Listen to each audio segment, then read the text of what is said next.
Hi everyone, welcome back to the Oak Island Research channel. In this video, we're gonna play with the fish again. That fish story is not finished because it's fish o'clock tonight. That fish, I used it a very particular way, and the reason I did is because I was studying the map, and many times after we found Ian with the team, I thought something was happening centrally here in that section. And all of a sudden, I saw that shape, like a new age design clock you would put on the wall. You know, some clocks, that mural clocks are got weird shapes, triangles, whatever. And I was like, well, if I got a clock here, the needles, I think that's called the needles, the minutes and the hour, little needles, must be pointing to some letters. And wouldn't it be beautiful that if I used the fish as a distance, it would hit some letters and have a message? And I was having a fantasy about this. And then I tried it, so I used the fish. And when you look at the size of the fish here at the bottom right corner, if you put it in there, you're never going to hit any letter. So that fish there, as it is, if I put it on any of those points, I was not hitting many letters and it was not giving anything. And then I think it's William um, from the team that told me, well, you know, you got numbers in the fish. And I was like, what? Can you see numbers in there? Can you see our usual suspect numbers in there? 27? There is 27 in this fish. Look at that. You get the 2 coming from there, from the top, the nose, the eye, the back fin, and the 7 is hidden underneath there, right? And 27, right? 27 degree on the Da Vinci Code map. The number 2 and 7, we'll keep on crossing them again and again. The angles, 27, I think dot to dot mention it. So a very particular number in this riddle, 27.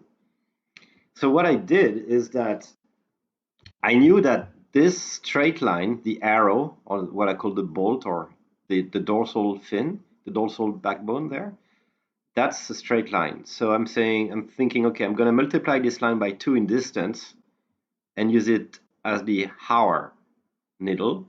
And I'm going to multiply this by 7 and use it as the minute needle. I tried that and it didn't work out that good. And at the end of the day, I understood that, and I'm putting this to scale, so I'm zooming it because I need to keep the scale if I want to play with it later. What I did is I use instead, I really need to zoom very close. By trial and error, the best way is for the 2, and the 2 is around the eye, so it's taking the eye to the fin there. So I took that distance, same distance, multiply by 2 because he wants me to use 2 number. That gives me this distance. And what I did is I I sent again the same distance, so that I'm using PowerPoint, right? So if I rotate this with PowerPoint, it's going to do this. That's not what I want. I want this whole distance, red, to be the only one moving from its center axis. So for PowerPoint purpose, I need it to reproduce the same time so that it rotates now nicely. And this is the length of twice that white line, right? That's my minute. So now I'm going to use this on this map. And I show you what it gives when you point it exactly on the head of Ian, the diver, or the treasure hunter, and you use that distance. And I didn't change any scale. That's why I was using this exactly the size of the fish to build my lines, and I reported the lines here. I find 2 interesting situations. One I love and one I'm in doubt. What I love is that I can tangent to the dot. I can tangent by running like a lighthouse beam or like a watch or a clock needle. I can tangent the L, I can tangent the A here, I can tangent the E here, and I can tangent the L here. And we know how tangent loving our author is. So that gives me a first set of letter. but I wanted to push it all the way through, and I also took all the crossed letter as a second set. So I made my lighthouse go around 360 degrees, and I'm noting all the letters that my lighthouse tangents to, and I'm doing it again, and I'm writing down all the letters that it crosses. And that's the result. So with the minute one, the small one, the times 2, and I drew a circle for you to see which letter I would hit. So the tangent one, I've got le étal ou l'étal, LLE. Bear in mind the construction of this. The author had to not only put the right letters he wanted where he wanted them, but also to move those whole phrases so that it's tangent. He must have the circle drawn when he wrote those characters so that he could position exactly at the tangent what he wanted to. And I got l'étal here, and I got réal there. So let's study this for a second. Étal is a term you would ask a Parisian in the street, he wouldn't know what you're talking about. It's a word I know because I surf, and all surfers know this word, and I sail. And when you're on the water, you want to know this word. This word describes the moment at which the tide is neither going up nor going down. So it's your high point or your low point, and it stays like this for some minutes.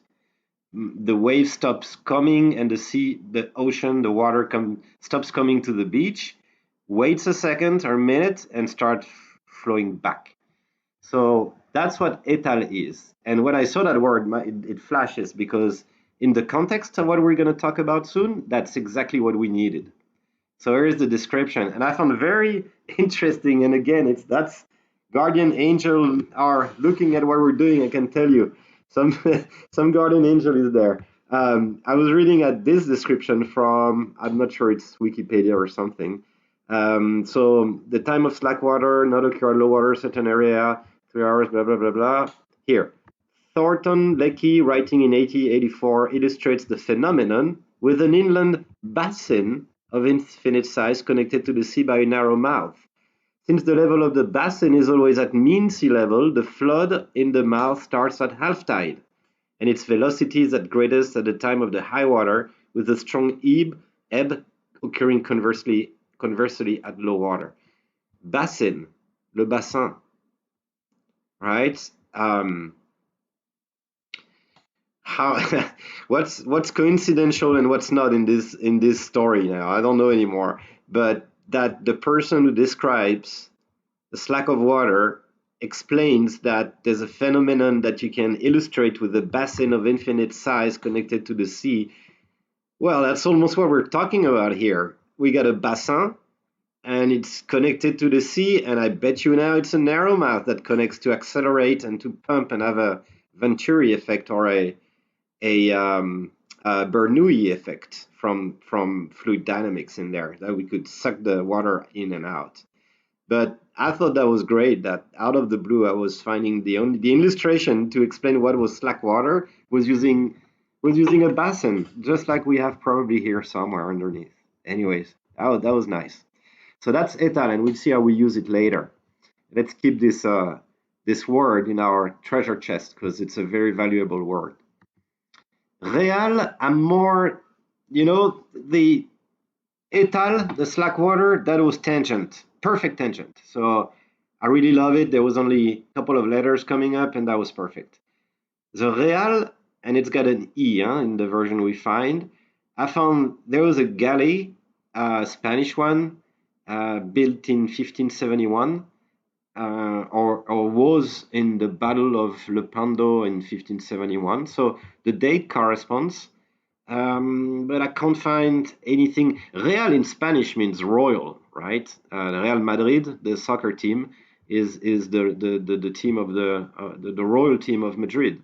So maybe that's the Real. But I also found the French had a galley. I didn't even know France had galleys. I thought that was back from Ben Hur in antiques in Roman time, and then galleys stopped. But no, 1694 there was the Royal Galley, with people that would use ore and roll for real.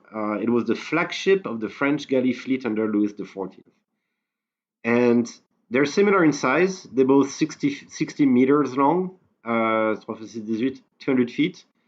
And that would correspond to, if there's anything in the swamp, that could be 60 feet is long. I don't know how long is the swamp. Or not. Maybe it's a rabbit hole and you're not meant to use the words you crossed with your lighthouse or your needle. And you should only use the words you tangent with, and real is a rabbit hole and there's nothing behind it. But I do my checks and I go try to look for interpretation, and I don't know what to do with this. Let's keep it on the side. Not in the treasure one, not in the treasure chest, but let's keep it on the side for now. So what I did then is that I took my distance, and then I noted it works better if I don't use the eye of the fish, but I use just the arrow. And I may be wrong. Huh? I could work it out, or you can play with it if you want and try it for yourself. I explored many points as center points and many lengths. I found many words and weird ones, but I think I'm right with this one. So I did 7 times the distance. I put them and joined them back to back, so that's this big distance. And again, because of PowerPoint, this way it rotates nicely around, right, with my center point.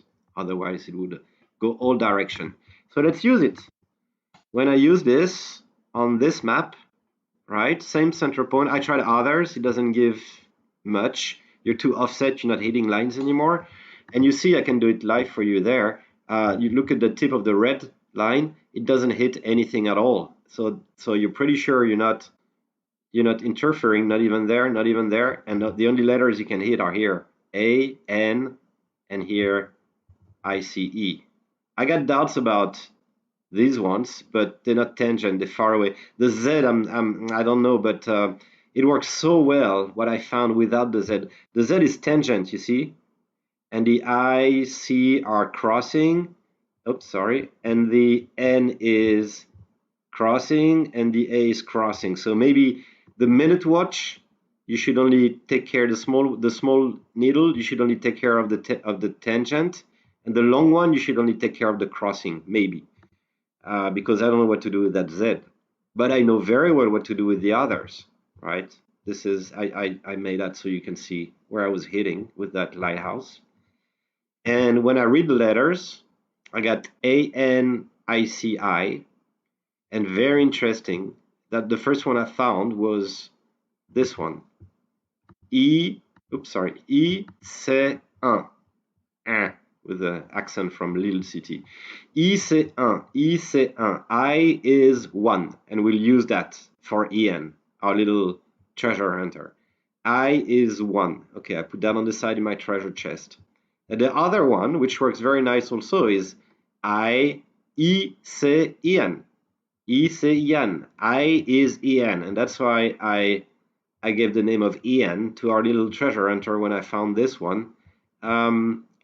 If you put the Z in action, you can write the word Isaac, as in Isaac Newton. But this sounds too, I don't like it, and I don't see why Isaac Newton would be involved. We already got Leonardo da Vinci. I mean, if every known famous people is there, maybe we'll find Michael Jackson somewhere name on this island. But I don't know, if you put the Z, you can, Isaac, yeah, maybe, I don't know, but the C then is used. And then you're left with, if you add a Z to that, you're missing an A, but you can write Isaac, and then you get IN, and what to do with the IN. Isaac N Newton, I don't know. But I like I is E, and I can see it there with exactly the letters that are given. So I like that one better for now, and we'll see if Mr. Newton comes into play.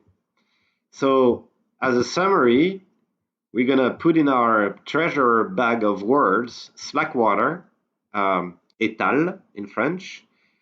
I'm going to leave on the side real for now because I'm not sure this is a good track to follow. But I'm going to keep I is the one, and we're going to use it in our next video to help our little adventurer Ian, that I found here, to operate the valves, because there's a lot of indication on in what sequence and what to do with those valves, and there's our hints for our work. Thank you very much for watching. Always a pleasure to have you on board. See you soon. Bye bye.